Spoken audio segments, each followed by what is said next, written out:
Republicans suffered a humiliating defeat this week in the George Santos special election for the seat that, of course, was given up by Santos when he was expelled from Congress last year. Republicans thought they had this in the bag, right? I mean, it's the Republicans from the district or from the area who initiated the expulsion. We're taking care of our own garbage. And voters said, no, we're actually going to go with the Democrat because, according to a lot of the exit polls, Republicans don't know how to govern.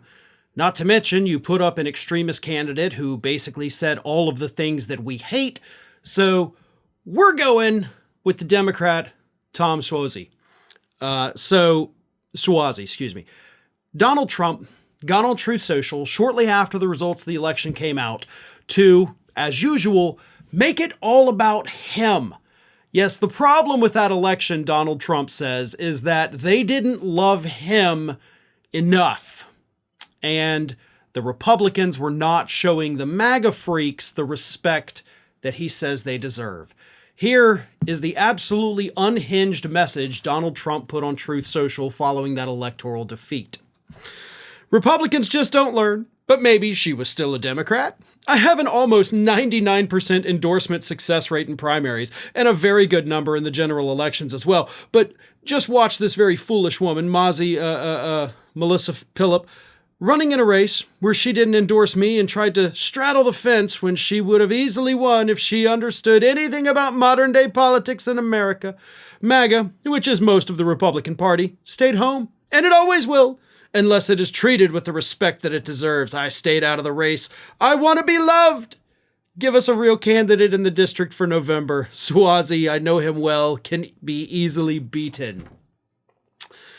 Whew. All right. Let's start at the beginning. I have a 99% success rate with primaries. No, you don't. Like, that's not even close to reality. And then you're like, and also very good in the general. In general elections, Donald Trump's success rate for candidates that he endorses, they have a less than 50% chance of winning. Even if they were ahead before the endorsement, once he endorses, they typically drop below 50%. So your endorsement is a kiss of death.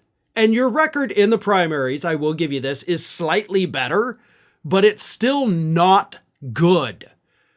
And the MAGA freaks, by the way, did not stay home. What they did is they didn't do the early voting, which is where Democrats absolutely slaughtered the Republicans. And they didn't do the early voting or the vote by mail because you're specifically telling them not to. So yes, you could have been the one to cost the Republicans this seat in the House. So that's the first point. And second point, the third one, I got to address this when he just screams in the middle of this, I want to be loved.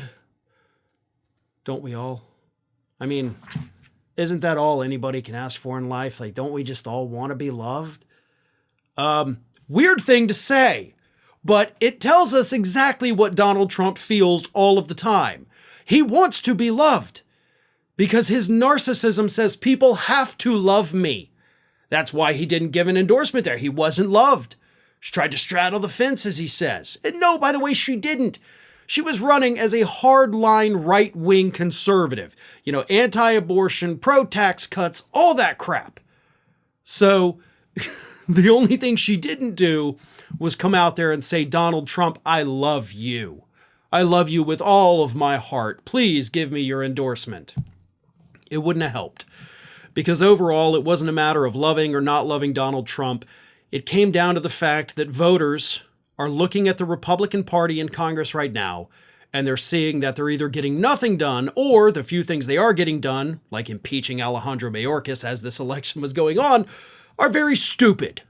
So, general discontent with Republicans, and by the way, in other special elections that also happened on Tuesday, Democrats overperformed. We're starting to see a pattern here, right? All these pollsters telling us Democrats freak out because things are so bad for you. No, it's actually not showing up in any special election that we have had over the last year and a half. Weird, isn't it? It's almost like those pollsters are trying to sell a narrative so that people keep buying into their idiotic polling, right?